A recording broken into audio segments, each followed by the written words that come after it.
So, I was feeling just a wee bit nostalgic right about now, so I decided it'd be kind of fun to do a Batman animated series Penn Zero Part-Time Hero crossover. It's been a while since I've talked about Penn Zero Part-Time Hero, but I've kind of noticed, much like with Word Girl and Randy Cunningham 9th Grade Ninja, it's had a bit of a resurgence online. Just a wee bit resurgence online, so I was like, time to get back on that gravy train!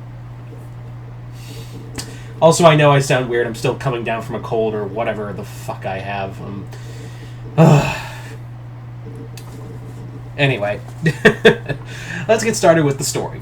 So the story basically is that Phyllis has Penn, Sashi, and Boone get ready for another mission, a typical mission, and then when the dimensional doors open up and it shows what's on the other side, and they're like, and like it's a city, and then they see like a bat signal in the sky, and Penn immediately is like, "We're going to Gotham. We're going to Gotham City. I'm gonna be Batman. I am gonna be Batman. Oh my god, I'm gonna be Batman. This is so freaking awesome. I'm so excited.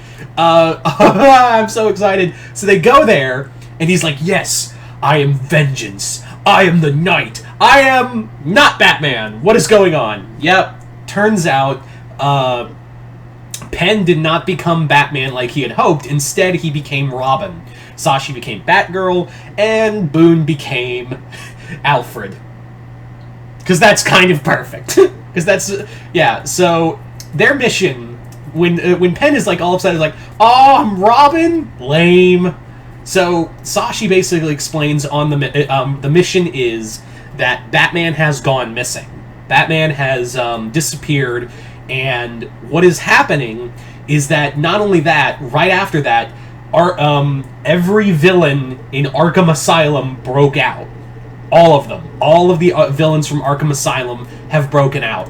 Their mission is to find Batman and stop stop the villains and protect Gotham while trying to find Batman.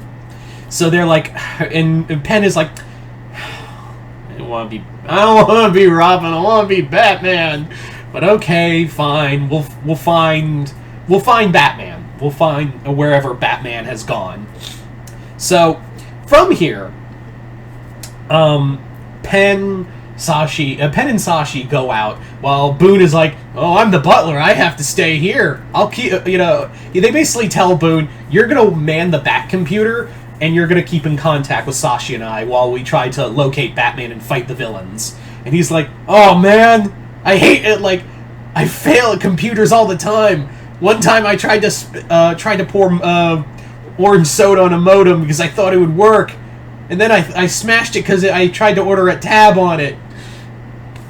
So, yeah, they're like, I hate the fact we have to leave Boone in charge of we have to leave Boone, of all people, in charge of the damned Bat computer. So they give him a quick crash course and everything and then head out. So the first villain they encounter is Firefly, who is just, of course, torching everything he sees for the fun of it. They beat Firefly, then they move on to Roxy Rocket, because remember, this is the animated series. They beat her, and they're like... And Roxy is like, "So it is true. The Batman's dead. Like, that's everyone broke us out of that. Whoever, like, she basically is the first one to really talk about like what happened to Batman. Where after Firefly didn't know anything, he's like, "If it breathes, I must burn it." And Firefly, so they're like, "Well, you're a creep." But when they beat Roxy, Roxy explains what happened in the breakout the Arkham breakout. Essentially, what happened was that someone came in, took out all the guards, and unlocked all of them, saying that Gotham is finally yours. Enjoy it. The Batman is dead. The Batman has died. No one will stand in your way. And they're like, "No, that's not real. Batman can't be dead." And there's like, "That's who told us." And they're like, "Well, who told you? Who told you Batman is dead? Like, who told you that Batman, who killed Batman?" And they're like, "We don't know." And he's like, and essentially, Penn has a few ideas, and is like, maybe it was Ra's al Ghul, maybe it was Bane, maybe it was, the Joker even, like, whoever it was, they're just saying that shit. He's like kind of leaning towards like Ra's or Bane or some new player in town. So they have to go through the other villains like Man-Bat. They take on like the Riddler is like killing all of his like he's got them in like a Saw kind of game, and then Sashi just breaks through and punches him in the face. It's like, oh, you're supposed to solve the riddle. He's like, here's a riddle. Punch, bam, and Sashi just knocks the Riddler out. Then they get their way to like the Scarecrow, who like uses fear toxin on Penn and reveals like his parents like dying and he failed to save them. And when he's talking about it, like Scarecrow's like, "You're talking about your parents, huh?" Which is not too dissimilar because like this is like Robin lost his parents, so he's like, oh, okay, that makes sense. And then Sashi's failure is that she was unable to save Penn, and she has her own failings as being a sidekick. And she also has that fear of not admitting to how she feels about Penn himself. Eventually, they do overcome it, beat Scarecrow. Then they learn more about like from Scarecrow, because he's like. You probably know something more, right, Scarecrow? You're a bigger piece of this puzzle. And Crane is like, I am not telling anything. Neither of you scare me. The only person who could have scared me is the Bat, and he's dead. And he's like, ha ha!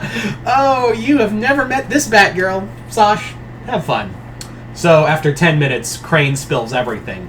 Apparently, whoever did this knew how to get into Arkham, knew how to get past the security, and also apparently while Crane didn't see what happened, what did happen, however, is that someone lured Batman to Arkham, to Arkham, and also they beat them, and they also showed off his cape and cowl. Whoever did this displayed their cape and cowl, and with blood on it, saying, "Yeah, Batman's dead." So now Penn's a little nervous, because now it's like, could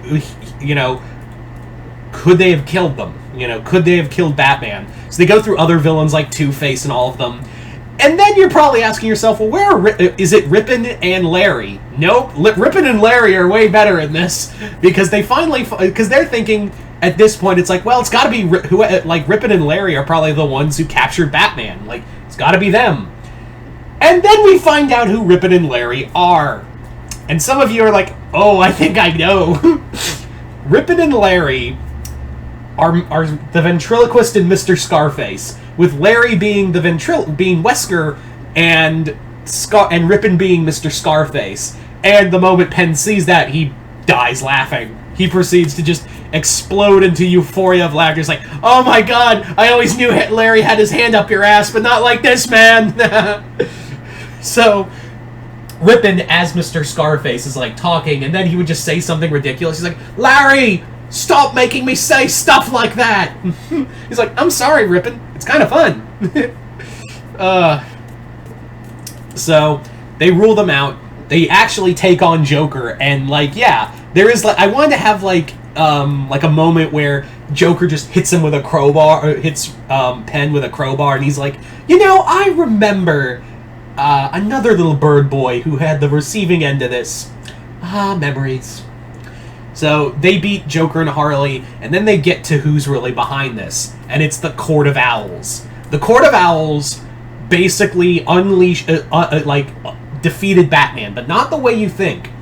You see, in this continuity, since we are doing animated series, like I said, in this story, essentially what happened was that we're kind of tying, because we did see a bit of the Order of St. Dumas and the Court of Owls in the Batman Adventure Continues comics. So in here, it's revealed the Court of Owls created the Order of St. Dumas and used it as a religious sect to bring in new members, kind of extending the lore that they never really went on with the Court of Owls. So in here, the Court of Owls were tired of Batman's shit after he foiled them, after foiling them with their whole Senator plot not too long ago. Essentially, what they've done is brainwash Jean-Paul Valley and make him a Batman they can use.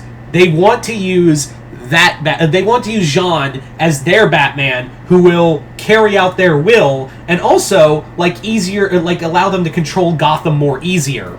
In that, Batman will go fight villains and whatnot, but he won't get in the way of the Court of Owls controlling the city. And Penn and Sashi are like, where's Batman? What have you done with him? And he's like, oh, the court is like, oh, he's a beautiful display. And there's Batman chained up and just beaten down. So they have to fight Jean-Paul, who is just riddled with drugs and fear toxin that they got from Scarecrow and all these other things. And Venom, they basically pumped him with a lot of shit to better control Jean-Paul, to make him their Batman. So he just comes at them like a monster from a nightmare. Yes, that was a reference to the god-awful Punisher Azrael crossover. And they have to beat him. They free Batman, and they hand Batman his cape and cowl, and he's like, thanks. He just throws it on, and the three of them proceed to beat the shit out of everyone. And by the end of it, they're like, glad we could help. Boy Wonder and Batgirl save the day. And he's like, you're not Robin and Batgirl. And they're like, of course we are, Batman. And he's like, no, Tim doesn't make quips like this. He's not quippy. He's not Dick. And he's and Batgirl would be making more jokes. So who are you?